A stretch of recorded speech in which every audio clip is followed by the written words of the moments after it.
Welcome into the game day preview. I'm Matt Gashke's Brian Dunseth, and this week Real Salt Lake heads to Quebec to take on the Montreal Impact. And Brian, you watch this team a lot in CONCACAF Champions League.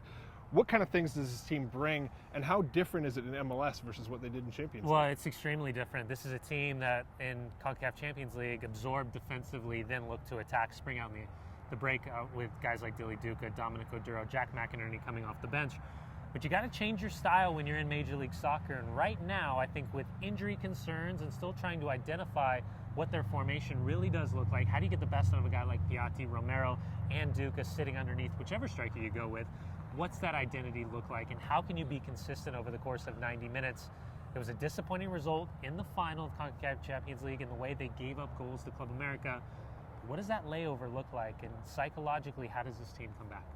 This team runs through Piatti. Absolutely. How big a task is that for Beckerman to slow him down? Well, you got to keep the game in front of you, but what Piatti does so well is he manipulates the ball in which he can separate the defender from the ball using his body.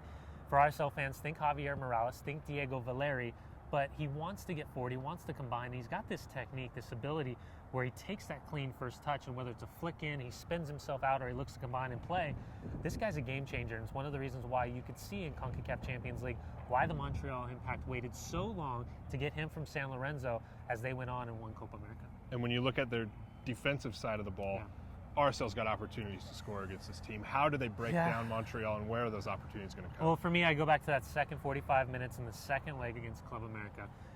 Where I think Montreal struggles is defensively, what their transition shape looks like, not pressing the ball immediately when they do turn the ball over, and most importantly, their individual marking on set plays in the run of play from wide service and following up that second ball as it drops in the 18-yard box.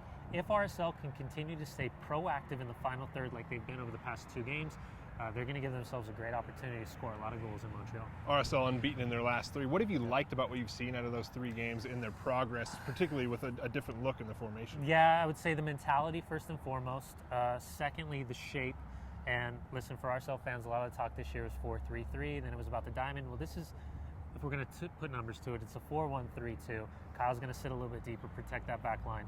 I like the chances generated. And most importantly, can they replicate the results that they got on the road?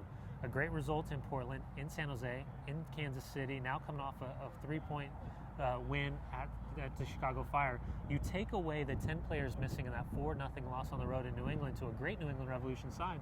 This is a team that has done a very, very good job in the early parts of the season on the road. And as I always say, and I said this last week, you're on the road against the Eastern Conference opponent, you got to get 3 points, because that can be the telltale sign at the end of the season when you're looking through 4th through 8th spot in the Western Conference. Brian Dunseth will be on the call with David James from Saputo Stadium beginning at 1:30 Mountain Time on KMYU.